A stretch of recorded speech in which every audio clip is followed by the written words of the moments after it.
Hi friends, இன்றைக்கி நம்ம வீட்டில் சூடான கார போண்டா செய்கிறது எப்படின்னு பார்க்கலாம். இட்லி மாவு, இன்றைக்கி அரைச்ச மாவு, புளிக்காத மாவை எடுத்துக்கங்க. மாவோட தண்ணி பதத்துக்கு ஏற்றாப்புல பச்சரிசி மாவு சேர்த்துக்கங்க. பெருங்காயத்தூள், தனி மிளகாய்த்தூள் 1 ஸ்பூன், கடவுள்தம்பருப்பு, சீரகம் ரெண்டையும் எண்ணெயில் லைட்டாக பொரித்து எடுத்துக்கங்க.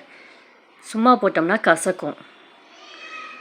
2 மீடியம் சைஸ் பெரிய வெங்காயம் பொடிசாக நறுக்குனது, கொத்தமல்லி தழை, தேங்காய்ச்சல் சின்ன சின்ன பீசஸாக கட் பண்ணி போட்டுக்கலாம். இதை எல்லாத்தையும் சேர்த்து மிக்ஸ் பண்ணிக்கங்க. இட்லி மாவில் நம்ம உப்பு சேர்த்துருப்போம், அதனால் கொஞ்சமாக உப்பு சேர்த்தா போதும்.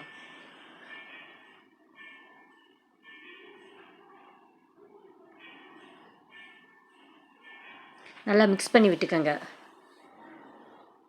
மாவு ரொம்ப தண்ணியாக இருந்தால் எண்ணெயை உறிஞ்சும், கெட்டியாக இருந்தால் கொஞ்சம் ஹார்டாக தெரியும். அதனால் இந்த அளவுக்கு எடுத்து போடுற அளவுக்கு இருந்தால் போதும்.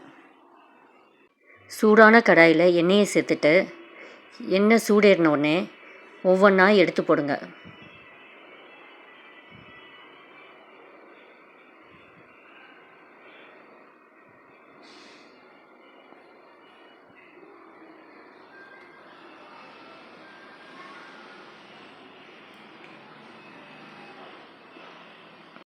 எல்லா பக்கமும் மாவு வெந்து வர்றாப்புல அப்பைக்கப்போ மிக்ஸ் பண்ணி விட்டுக்கோங்க.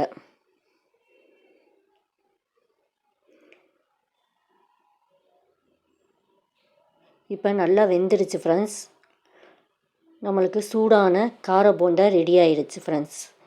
இதை வீட்டில் ஒரு நாளைக்கு ட்ரை பண்ணி பாருங்கள். தேங்க்யூ.